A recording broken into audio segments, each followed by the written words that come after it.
হোজাই জিলাৰ কপাহবাৰী গাঁও পঞ্চায়ত কাৰ্যালয়ৰ সন্মুখত গান্ধী জয়ন্তী উপলক্ষে দ্বিতীয়খন গাঁও সভা অনুষ্ঠিত হয়। লগতে সাংস্কৃতিক অনুষ্ঠান আৰু লণ্ডনৰ পৰা ব্ৰঞ্জ পদক লাভ কৰি ভাৰতৰ লগতে অসমলৈ সুনাম কঢ়িয়াই অনা চামাদ লস্কৰ, প্ৰীতি চৰকাৰ আৰু নমস্যা বৰুৱাক সম্বৰ্ধনা জনায়।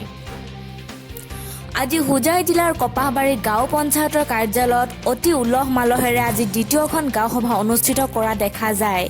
এই সভাখনত উপস্থিত থাকে অসমৰ বিশিষ্ট জনপ্ৰিয় কণ্ঠশিল্পী বৰণ বিকাশৰ লগতে স্থানীয় গণ্যমান্য ব্যক্তিসকল।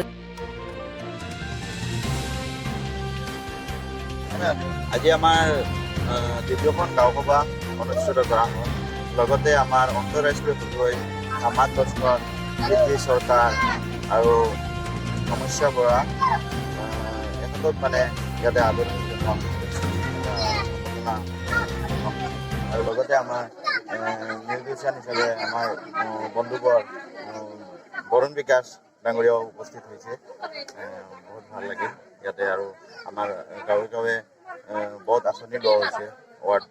ৱাৰ্ড লেভেল কমিটিৰ পৰা বহুত আঁচনি লোৱা হৈছে। DSR বুলি কয়, ৱাৰ্ড লেভেল খচৰা যিখন, সেইখন আজি ইয়াতে অনুমোদন জনোৱা হ'ল।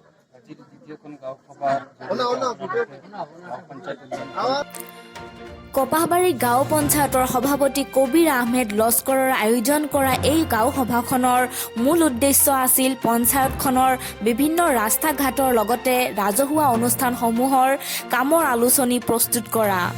সভাপতি কবিৰ আহমেদ লস্কৰে পতা এই গাঁও সভাখনক লৈ কপাহবাৰীৰ ৰাইজ গৌৰৱান্বিত বুলি জানিবলৈ দিয়ে, কিয়নো এখন সভাত আহি যাতে ৰাইজে আমনি নাপায় অতি আনন্দেৰে থাকিবৰ বাবে জনপ্ৰিয় কণ্ঠশিল্পী বৰণ বিকাশক নিমন্ত্ৰণ কৰে আৰু লগতে যাতে কপাহবাৰী পঞ্চায়তৰ সকলো ছাত্ৰ ছাত্ৰীৰ মনত খেলৰ প্ৰতি উৎসাহ জন্মে তাৰ প্ৰতি লক্ষ্য ৰাখি চামাদ লস্কৰ, প্ৰীতি চৰকাৰ আৰু নমস্যা বৰুৱাক নিমন্ত্ৰণ কৰে।